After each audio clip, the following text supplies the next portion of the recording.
Saudações, meus caros alunos. Hoje nós teremos uma aula ainda de revisão sobre os Estados Unidos e o Canadá. Nós já tivemos essa aula, a gente só vai relembrar o que nós vimos em sala. Caso você tenha mais dúvidas, esses slides eles estão completos para vocês na Moderna Compartilha, na biblioteca da sala. Então, bons estudos.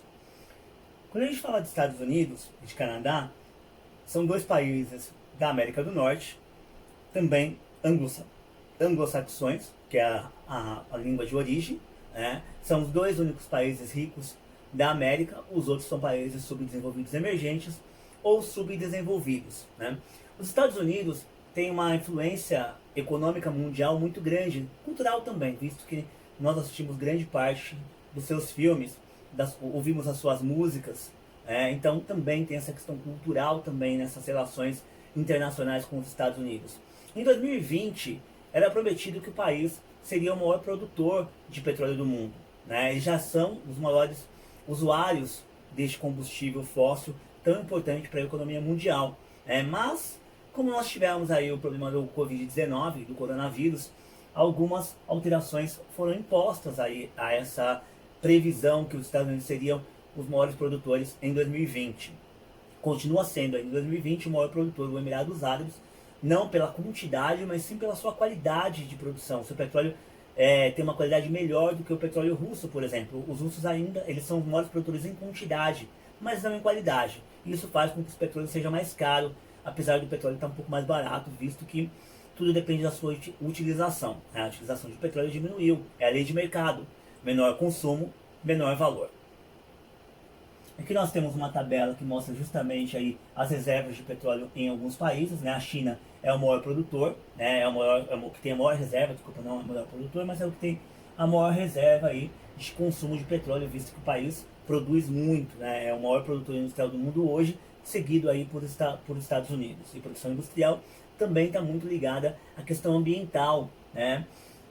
Em 1997, quando foi feito o protocolo de Kyoto, no Japão, a conferência de Kyoto, talvez uma das conferências mais importantes para a área ambiental do planeta, houve aí um acordo entre os países, quase todos os países do mundo, assinaram aí esse protocolo. Estados Unidos e China, em 1997, não assinaram o protocolo de Kyoto. Eles só foram assinar o protocolo 8 anos depois, em 2005. E aí sim o protocolo entrou realmente em funcionamento, né? Porque são os maiores emissores, né?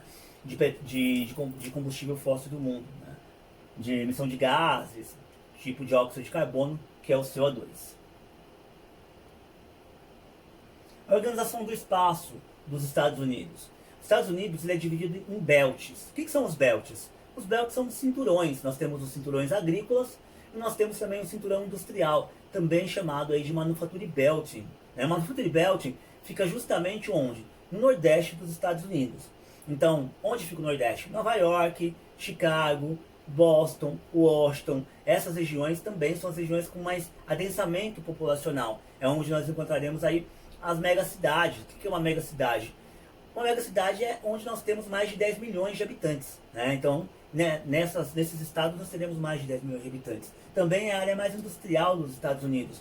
Essa industrialização, ela sofreu algumas mudanças um pouco mais para frente. A partir da década de 80, principalmente com a concorrência aí das indústrias japonesas, principalmente indústrias automobilísticas japonesas, muitas indústrias do Nordeste dos Estados Unidos acabaram se mudando, procurando maiores benefícios, procurando menor carga de impostos, ou até mesmo isenção de impostos, né? Nova doação de terrenos, é o que a gente chama hoje de guerra fiscal, né? O Brasil também passou por isso na década de 90, enquanto os Estados Unidos passaram por isso na década de 80. Então, muitas famílias perderam seus empregos no Nordeste dos Estados Unidos e acabaram tendo que se mudar para outros belts, para outros cinturões, né, industriais, porque precisava de emprego, né? Então houve também uma migração muito forte dentro dos Estados Unidos, internamente, justamente por causa dessa questão industrial, que houve uma diminuição aí nessa questão. Com isso, foi criado também o que a gente chama aí de Rust Belt. O que é o Rust Belt? É justamente o cinturão enferrujado. Por que cinturão enferrujado? São aquelas indústrias que fecharam, deixaram todo o seu maquinário, porque às vezes a tecnologia avançou, né? Então você deixa lá, e isso foi enferrujando ao longo do tempo, ao longo da história dessa indústria. o que acabou gerando também algumas cidades aí abandonadas, né? E a partir de 1990, com base aí no uso da automação e microeletrônica, e se refizeram em outras regiões do país, por exemplo, no sul dos Estados Unidos, a região da Flórida, por exemplo, que é chamada também de Sunbelt. Que nós temos justamente aí uma cidade aí dos Estados Unidos. Então nós temos aí os cinturões, né? Os cinturões, nós temos o Oil Belt, que é o cinturão do trigo, o Corn Belt, que é o cinturão do milho, que é justamente na Califórnia. A Califórnia é um dos maiores produtores de grãos do mundo e também de frutas, né? Eles produzem muitas frutas. O Brasil é hoje o maior produtor de laranja no mundo. E em seguida vem justamente aí os Estados Unidos como também um grande produtor de laranja no planeta.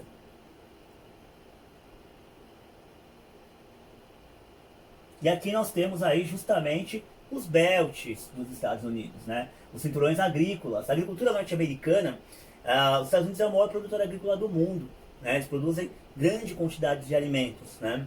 E aí aqui nós temos a divisão aí dessa cinturão agrícola. Apesar dos Estados Unidos ter uma produção agrícola muito forte, muito grande, só apenas 2% da população economicamente ativa trabalha na agricultura, né? Mais de 60% da população economicamente ativa, que é a PEA, trabalha na área de serviços, né? Na área de serviços, enquanto um pouco menos de 40% trabalha, se não me engano, 38% trabalha na indústria. Hoje a indústria é a que menos emprega no planeta, né? É uma tendência mundial, não é apenas os Estados Unidos. O Brasil também segue essa tendência.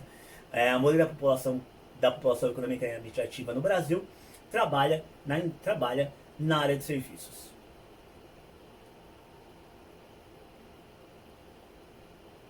Aqui nós temos os 5 maiores produtores mundiais de milho, né? Aqui nós temos os Estados Unidos.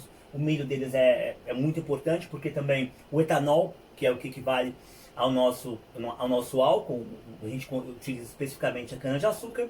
Os Estados Unidos, no seu etanol, utilizam justamente o milho. O milho é o mais utilizado para a produção aí de etanol nos Estados Unidos, né? Cada um vai utilizar aquilo que tem. Embora os Estados Unidos hoje utilizem muito pouco etanol, muito pouco combustível, biocombustível, né? Eles ainda utilizam muita gasolina, porque justamente gasolina lá é mais barato do que no Brasil, por exemplo. Então para eles ainda compensa muito a utilização desse bem. E a gente pode observar que o Brasil é o terceiro maior produtor aqui de milho do mundo, né? A China é o segundo. Então a gente também é um grande produtor aí de produtos aí da agricultura, né? Só que existe a questão concorrencial. Aqui eu tenho um vídeo para vocês já assistiram, mas ele também está disponível no final com os links para vocês. Todos os vídeos estão com links para vocês no fim, para quem quiser rever. E aí nós temos as megalópolis, né? O que são megalópolis?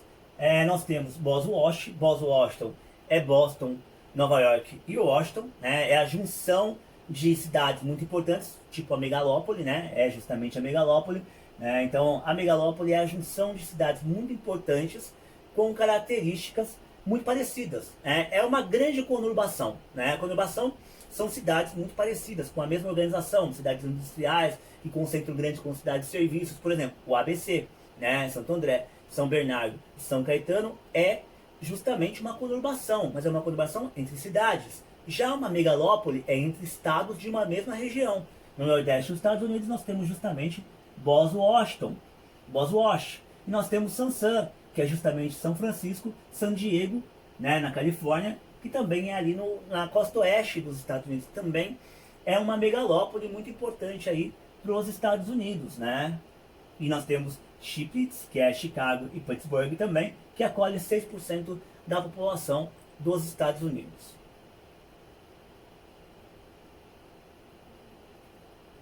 Nós temos a questão dos fluxos migratórios, que é uma questão muito importante para os Estados Unidos. Até a gente ouviu falar da construção aí do muro, que separaria o México dos Estados Unidos. Este muro, na verdade, já existe há muito tempo, desde 1993, quando Bill Clinton era presidente dos Estados Unidos. Bill Clinton, por sinal, democrata, Donald Trump, republicano. Desde aquela época se constrói um muro entre o México e os Estados Unidos. Então não é uma novidade do Trump essa construção, ele já existe. Só que ele não pega toda a fronteira dos Estados Unidos entre o México. Ele pega uma parte, existem outras partes que nós temos barreiras físicas, rios, rios, montanhas. Então tudo isso também faz com que que se dificulte essa imigração também. Hoje os Estados Unidos, a maior porção de imigrantes legais, os Estados Unidos também legais, é justamente vinda do México. Outra porção da América Latina, dos outros países da América Latina. E aí nós temos outros países também que também têm uma grande influência nesse fator imigratório. É um problema em tese, mas quase 20% da população norte-americana tem ascendência de imigrantes. É uma população que aos poucos também vai se mixigenando, vai se misturando também. Aqui nós temos justamente aquilo que eu acabei de falar para vocês, o muro, tá vendo? O muro ele já existe, né? Mas como eu disse para vocês, ele é aí uma parte, tem até um vídeo interessante que está lá no final para vocês também com um link, que mostra exatamente essa diferença entre o muro, né? Essa passagem aí do muro entre Estados Unidos e México. Estados Unidos é uma grande potência militar, para vocês terem uma ideia, quase um trilhão do PIB dos Estados Unidos vem da venda de armas, 800 bilhões por ano os Estados Unidos vendendo armas aí para outros países do mundo, né? Sua produção militar é muito grande. Hoje a gente tem ainda a Rússia, mas a Rússia é uma herança da época da União Soviética, então são armas mais antigas, né? Mais defasadas, mas também ainda ainda existe uma grande influência também da Rússia nessas questões aí militares, apesar da Rússia hoje ser até mesmo ter um PIB menor que o Brasil, mas tem uma influência muito grande por ter poder militar. Poder militar é poder. Isso influencia muito as questões aí. Os Estados Unidos, ele tem algumas intervenções aí em alguns países do mundo, né? Justamente para combater. Eles são os grandes influenciadores na Organização das Nações Unidas, a ONU. A sede fica em Nova York. Nós temos a OTAN também, a Organização do Tratado do Atlântico Norte, que surge justamente para combater a União Soviética no período da Guerra Fria, né? Eles tinham também o seu próprio conselho, né? E aí os Estados Unidos cria aí a OTAN, a Organização do Tratado do Atlântico Norte, que é diferente da ONU, que é uma que busca ações de paz. A OTAN, na verdade, cuida das questões militares do planeta, né? Grande parte dos países da Europa também fazem parte da OTAN, visto que ele foi criado aí próximo à Segunda Guerra Mundial. Aqui nós temos justamente aí um mapa que mostra os países membros da OTAN. Vocês podem observar aqui, países aliados ou que apoiam os Estados Unidos, né? A gente tem aí alguns países que não estão aqui, mas a gente sabe que o Brasil, apesar de não estar aqui, o Brasil também apoia os Estados Unidos. Esse mapa ele já não é tão, um pouquinho mais antigo, né? Hoje, com o presidente Bolsonaro, o Brasil também aí é um apoiador dos Estados Unidos. Lembrando que hoje o maior parceiro econômico do Brasil não é exatamente os Estados Unidos, e sim a China. É para quem a gente mais vende produtos, né? Nossa balança comercial ela é favorável com a China. Ou seja, o que é a balança comercial favorável? A gente mais vende produtos do que a gente compra. Nos Estados Unidos acontece o contrário. A gente tem balança comercial não favorável. A gente tem déficit, né? Porque a gente mais compra dos Estados Unidos do que a gente vende. Então ele não é nosso principal parceiro econômico nessas questões, ok? Aqui a gente tem as representações efetivas dos Estados Unidos no mundo, onde ele tem bases militares. Vocês podem observar aqui no Brasil também, os Estados Unidos têm bases militares, né? Isso é poder.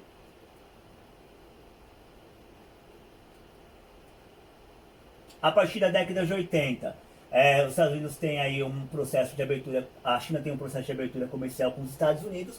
A China também faz comércio com os Estados Unidos, até vocês devem ter acompanhado aí no ano passado e ainda neste ano, que várias empresas chinesas estão sendo retaliadas pelos Estados Unidos porque produzem aí, estão produzindo cada vez mais tecnologia. A China está avançando muito com as questões tecnológicas. E isso também preocupa um pouco os Estados Unidos, porque é uma questão de concorrência comercial, né?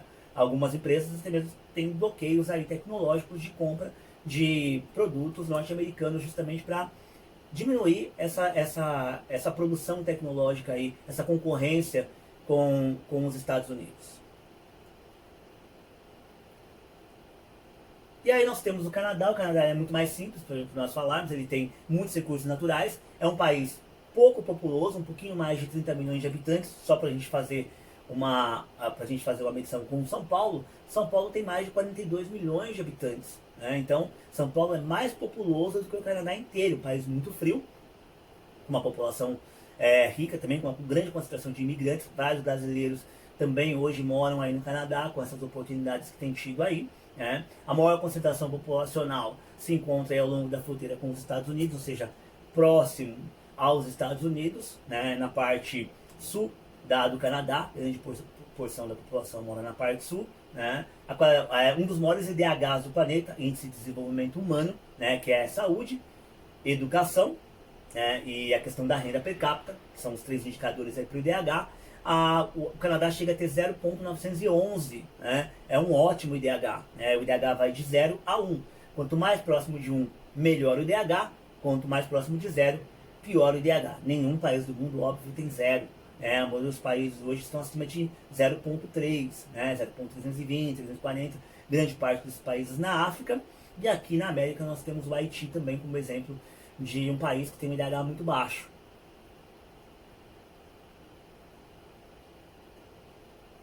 Etnias. O Canadá tem uma população francesa muito grande também, né? Lá se fala inglês e se fala francês em algumas regiões, né? Tanto que algumas regiões do Canadá já tentaram independência, né? Justamente aí, o subsolo do Canadá é muito rico em recursos minerais, os Estados Unidos compra grande parte desses recursos. Também os Estados Unidos colocam muitas reservas, inclusive as reservas de petróleo, estão no Canadá, porque lá tem muito espaço, né? Então, vamos dizer, entre aspas, que o Canadá acaba sendo um pouco o depósito dos Estados Unidos, né, quando os Estados Unidos precisa guardar os seus produtos. O relevo é montanhoso, a oeste, toda a costa oeste, a gente já falou sobre isso quando a gente falou da América. A costa oeste é onde nós temos aí os dobramentos modernos, né, aquelas montanhas que ainda estão se elevando. Né. Grande produção de energia hidrelétrica, igual ao Brasil, 60% da produção energética do país vem das hidrelétricas, porque é um país montanhoso, então ele aproveita essas montanhas. Grande quantidade de água, né? Ele é o segundo país com maior quantidade de água do mundo, só perde para o Brasil. O Brasil é que tem a maior quantidade de água do planeta. E depois vem o Canadá, justamente, lembrando que grande porção dessa água estão nas geleiras.